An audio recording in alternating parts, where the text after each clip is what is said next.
I carabinieri della locale stazione del nucleo operativo della Compagnia di San Luri hanno concluso ieri mattina un'attività investigativa che vede coinvolte 18 persone italiane e straniere a vario titolo iscritte nel registro degli indagati per reati ambientali connessi al trasporto, alla gestione e allo smaltimento illecito di rifiuti industriali e speciali inquinanti, mediante anche combustione di scarti di lavorazione del ferro, dell'alluminio e del rame. I fatti sono avvenuti negli ultimi anni a Villa Sorre e avrebbero avuto quali principali protagonisti alcuni abitanti delle palazzine occupate dell'ex zuccherificio Eridania di Via Togliatti.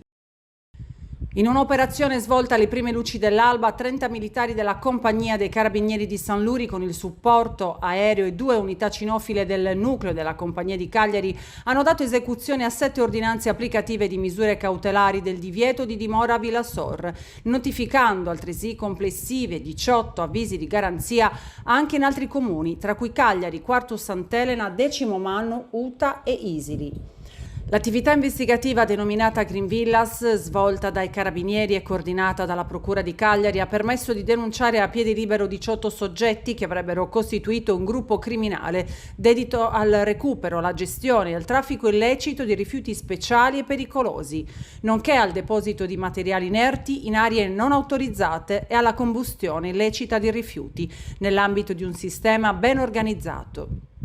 Si tratta di 7 uomini di origine marocchina, 6 bosniaci, di cui 3 donne e 5 italiani.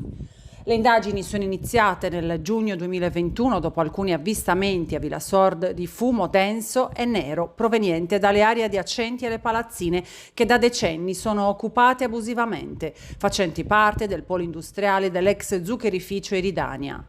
Con i prolungati appostamenti, le attività tecniche e le analisi video svolte tra il 2021 e il 2022 dai militari di San Luri, si è scoperto che i soggetti stranieri oggi denunciati sarebbero divenuti a vario titolo dei punti di riferimento della zona del sud Sardegna, Medio Campidano e della periferia nord di Cagliari per il recupero di ferro e rame tramite smaltimento, distruzione con abbruciamento di rifiuti speciali, con la connivenza dei cittadini italiani titolari e dipendenti di ditte operanti nello specifico settore.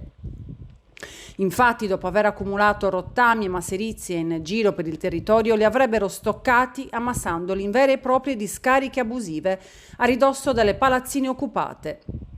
per poi lavorare e separare i materiali di scarto dal ferro e dal rame, quindi piazzando sul mercato e rivendendo il prodotto ricavato, con la connivenza dei soggetti italiani e delle loro ditte cagliaritane, che in parte hanno anche emesso fatture a favore di uno dei soggetti marocchini in possesso di partita IVA.